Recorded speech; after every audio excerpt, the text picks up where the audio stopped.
perseverance, tenacity, and I'd like to render that reciprocity back, artistic reciprocity back to individuals who seeking to grasp a fundamental understanding of music, and they may not be enough have in the financial predicament to afford.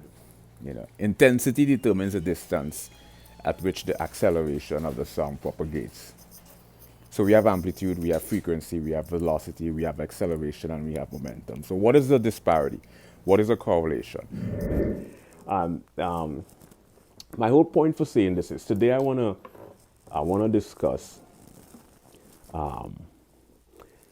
composing and arranging music. I'm not charging for this. This is my reciprocity. I feel like I've been blessed with a number of different abilities, stuff like diligence, perseverance. That's the physics interpretation of sound. Amplitude, frequency, velocity, acceleration, momentum, right? And it propagates in nature. Ready? Mm-hmm.